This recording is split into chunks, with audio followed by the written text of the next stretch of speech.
So moving on to Facebook. Here's a snapshot in time of our Facebook page. This was towards the end of the tournament. And as I mentioned, this is a really important channel for us. It's where we can have conversations with fans and we share our digital content, but we can also share information about what we've got going on offline as well. The rule of thumb generally for a brand page is about 3 to 4 posts per week, but we break this rule during rugby season because we feel like our fans are a little bit more open to hearing from us more regularly, provided we keep the messages really relevant. So we tend to post 6 to 7 times a week, but we try and keep that to 1 post a day. And we monitor engagement scores for each of our posts all the time. And this is one of the ways that we learn what works and what doesn't.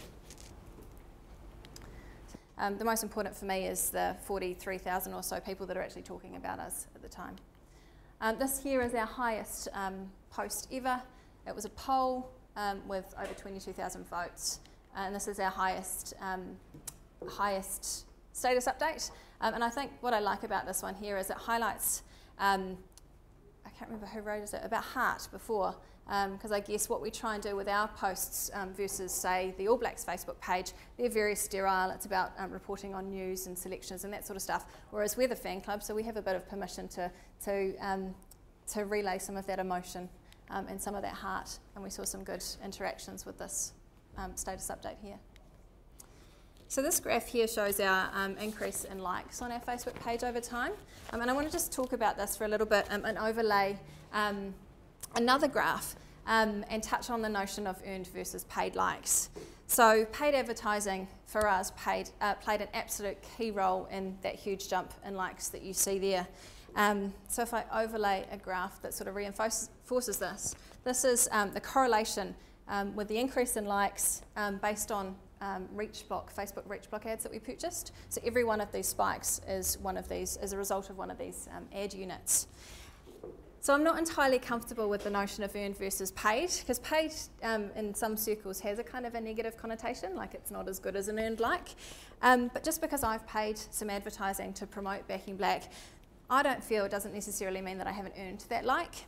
And I say this because one of the most important digital marketing principles, I believe, is the notion of being found. So we use paid advertising to ensure that Back in Black is found. And then from there, it's still up to the consumer as to whether or not they choose to like our page or engage with us. I'll touch a bit more on our media strategies in a bit. Moving on to Twitter. Now, I like Twitter in the sense of we've just got that little bit more freedom than we do with Facebook. We don't have to be so conscious of how much we post and exactly what we say, and we can have a good yarn with our followers. And one of the cool things that we do during normal All Blacks season is we actually do live Twitter commentary during All Blacks matches. That's kind of fun. So some stats on our Twitter page. This average score here is the arbitrary ranking that Twitter gives you based on things like retweets, mentions, and followers. So for example, our score of about 50 out of 100 means we're an expert on our chosen area, and we've got a focused, highly engaged audience. So for us, this is great. This is exactly what we wanted to achieve with Twitter. And talking about Justin Bieber again, he ranks, or at last count, ranks the highest. He gets 100 out of 100 for his 12 million followers. So we're not doing so bad with our score. And of course, everyone loves to have their photos taken with All Blacks. So Flick is the channel that we use to house all of our photographs. And it could be All Blacks Telecom store visit in Hamilton, or one of the virtual All Blacks experience photos from Back in Black HQ. And whenever we do anything offline, we give people literally a business card with a URL on where they find their photo and drive them online with the intention that they will then join us and sign up as a member.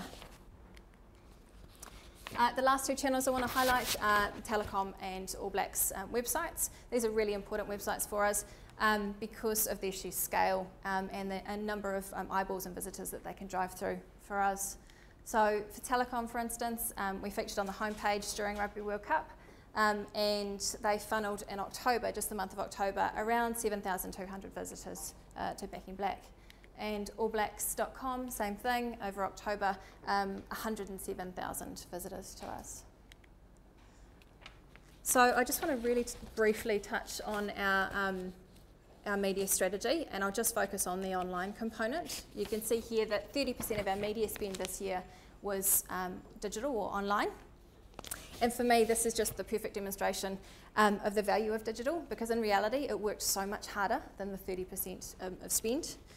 And our online strategy is centred really predominantly around this notion of being found. And to do this, we use things like, we always have a constant presence on Facebook in some form or another, and also Google search and ad serving is something that we generally just sort of have on the boil to keep things ticking over, to make sure that backing black is always sort of top of mind. And when it comes to display, we tend to use our advertising in two ways, depending on where in the campaign we are and what our key objective is at that time. And that is as an awareness piece with a call to action to join Backing Black, or it could be to help us communicate specific campaign activities. So for example, we tried something new recently with Trade Me. It was ideal to help us spread the word about the travelling Backing Black HQ that we had rolling around the country, because you can target by postcode. So for example, the couple of days before we went to Palmerston North, we had targeted display advertising based on everyone who was a member of Trade Me, whose postcode was in and around the Palmerston North area, and that worked really well for us.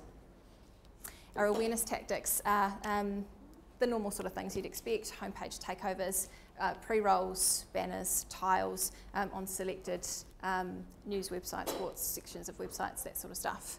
But we also took out a sponsorship of the Met Service website over Rugby World Cup, and the thinking behind this was to try and get in front of the people who were regularly checking the forecast for rugby games. And that actually worked well for us as well. And of course, with so much video content, we can't overlook YouTube-sponsored videos to highlight some of this. Some other numbers. This year we've received over $2 million in positive PR, and that included some nice TV pieces. And then we also worked with these guys to do a couple of dips into the market, 3 dips into the market over the course of our campaign. And we saw an increase in awareness of our sponsorship from mid-August through to about mid-October of 24%, which we were really pleased with. And we also noticed that 62% of these people feel positively about telecom as a result. But more importantly, for me, people who were aware that telecom was behind Backing Black had a much more improved brand preference. So that was ticking those brand objective boxes for us. Favourability for telecom is at its highest, and part of this is being attributed to our Backing Black activities. And also, I just thought I'd throw this one in. As we're not a Rugby World Cup sponsor, we still managed to peg 26% attribution. We also picked up some really nice anecdotal feedback along the way. So things like, they've allowed me to get closer to the All Blacks and see behind the scenes stuff. No other companies have done that for me. It's nice to see a sponsor give something back to the fans. And my personal favourite, telecom is way better than Vodafone. So I'll leave you today with 4 key learnings so far, and I say so far because we're still learning and adapting as we go. And the first is take a long-term approach. Don't expect miracles overnight. Backing Black is something that we have nurtured and grown over the last couple of years, and we've tweaked our strategies based on our learnings along the way. Second is be prepared to listen to your customers, and your audience and your fans, and respond to them when and where it's appropriate.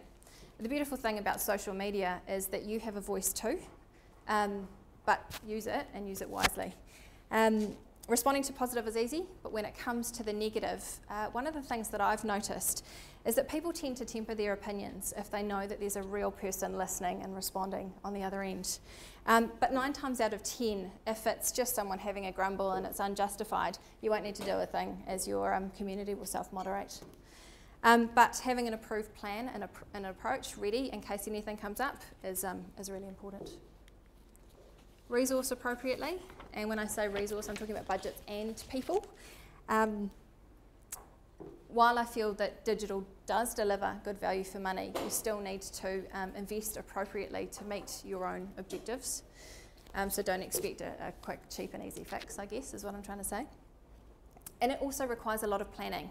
We have these massive, what we call conversation calendars, mapped out months in advance on how we think we're going to communicate in each of our channels. And I say think because you have to be so flexible to respond to anything that comes up unexpectedly, like, for example, Dan's injury and that sort of stuff. the other point is that, unfortunately, social media doesn't operate on a Monday to Friday 9 to 5 schedule, as I would like. And we found this particularly challenging during Rugby World Cup with the lateness of some of the games. I think after the Australia-New Zealand win, there was 3 of us huddled around a smartphone and back in Black HQ in the dark, arguing over what we should post to really capture the mood. My suggestion won, and we got 1,000 likes in under a minute. The last outtake that I'll leave you with is balance your communication. So this is a bit of a juggling act for us, the balance between marketing messages, sharing digital content, and messages that will engage and stimulate conversations with your fans. Because you don't want to be constantly pushing stuff out. You've got to make sure that you've got that balance of that two-way conversation. And we use engagement scores to help us identify what's appropriate for our audience, and we also constantly monitor any commentary, both positive and negative, to give us a steer. But you pick things up and learn so much along the way. And I can't reinforce the idea of just don't be afraid to make mistakes, because you will, but that's okay as long as you learn from them next time. So that's really it from me today.